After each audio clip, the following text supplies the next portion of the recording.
মাঝে মধ্যে ইচ্ছে করে সংসারের বাইরে, রোজকার নিয়মের বাইরে একটা নিজেদের মতো দিন কাটাতে। কলকাতায় সেটা খুব একটা সম্ভব হয় না কাজের চাপে, কিন্তু সেদিন আমি আর মেয়ে প্ল্যান করলাম কর্তা অফিসে বেরিয়ে যাওয়ার পর আমরা আমাদের মতো একটু ঘুরতে বেরোবো। ছোটোখাটো কেনাকাটা তো লেগেই ছিল, সেগুলো সারলাম।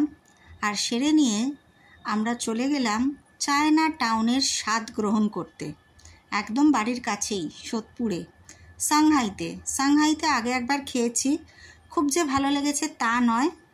তাও এবারে বললাম চল একটু স্টার্টার কিছু টেস্ট করি, কারণ লাঞ্চ তো বাড়ি ফিরে করব, ভারী কিছু খাওয়ার কোনো প্রশ্ন নেই, অল্প স্বল্প কিছু চলতেই পারে। তাই মেয়েকে নিয়ে পৌঁছে গেছিলাম সাংহাই, সোদপুর। এখানে লেখা থাকে চায়না টাউনের রিয়েল স্বাদ, কিন্তু আমরা তো চায়না টাউনে রিয়েল রেস্টুরেন্টেই খেয়ে এসেছি। বেশিরভাগই আমরা যাই, তোমরা জানো, বিগ বসে, মানে শীতকাল আসছে মানে একবার তো বিগ বস যাবই। তো সেই রকম স্বাদ যে খুব পাবো এরকমটা নয়, তবু একটু সময় কাটাতে, মা মেয়ে একটু আড্ডা দিতে বাড়ির বাইরে চলতেই পারে চুটপুট কিছু খাওয়া। তো বিশাল একটা খাতা ধরিয়ে দিয়েছে আমাকে, মেনু লিস্ট, কিন্তু এত তো কিছু খাবো না। আমরা বলছি অল্প স্বল্প কিছু দিন। সব থেকে বড় যেটা দরকার আমাদের এখন সেটা হচ্ছে এক গ্লাস ঠান্ডা শরবত, না হলে এই গরমে ঘেমে নিয়ে একসা হয়ে গেছি মা মেয়েতে।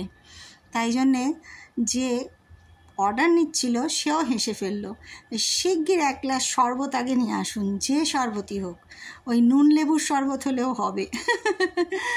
তা নুন লেবুর শরবত তো অবশ্যই না, অনেক রকম বাহারি নাম তার। সেই রকম একটা আমাদের ফ্রেশ লাইম সোডা এনে দিল, আর তার সাথে আমরা খেলাম ক্রিসপি কর্ন, বেবি কর্ন, সেটাকে বেশ মুচমুচে করে ভাজা আর নানা রকম সসে টস করা, খেতে বেশ ভালোই লাগে। সব সময় চিকেন মাটন ভালো লাগে না, এগুলোও খেতে ভালো লাগে। তা আমি আর মেয়ে একটু ওই আমার কথায় আর কি শরবত দিয়ে ওই ভুট্টা ভাজা খেলাম। Crispy corn with lime soda, ভালোই লাগলো। সব থেকে ভালো লাগলো মেয়ের সাথে বসে বেশ একটু ঠান্ডা নিরিবিলি সুন্দর একটা পরিবেশে আড্ডা দিতে, আর অনেক রকম আলোচনা করতে, কারণ ওর সাথে অনেক আলোচনা আমার থাকে যেগুলো বাড়িতে আমার কাজের চাপে হয়ে ওঠে না, কারণ আমার অনেকটা সময়ই যায় রান্নাঘরে, ওর বাবা থাকে অফিসে ব্যস্ত। তো বাড়িতে বসে যেই কথাগুলো আলোচনা হয় না সেগুলো কিন্তু এই বাড়ির বাইরে এসে বেশ সুন্দর করে আলোচনা করা যায়। দারুণ কাটালাম সময়টা।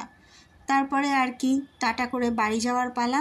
তবে পাশের দোকানটায় একটু কাজ ছিল, তাই সেখানে পৌঁছে গেলাম, আর ওর বাবাও আমাদের নিতে ওখানে পৌঁছে গেল, কারণ তারও কিছু কাজ ছিল ওই দোকানটায়। তাই আমরা একটুক্ষণ অপেক্ষা করি ওর বাবা আসার জন্যে, তারপরে একসাথে আবার কেনাকাটা করে বেরিয়ে যাব বাড়ির উদ্দেশ্যে। আর পাড়ায় প্যান্ডেল হচ্ছে, তো আমাদের পাড়ার একটা প্যান্ডেল একটু দেখিয়ে দিলাম, একদম প্রায় তৈরি, ঠাকুর আসার অপেক্ষায়। তাহলে সবার পুজো কেমন কাটে জানিও, সবার পোস্ট দেখতে থাকবো, আর আমার পাশেও থেকো। আজকের মতো টাটা।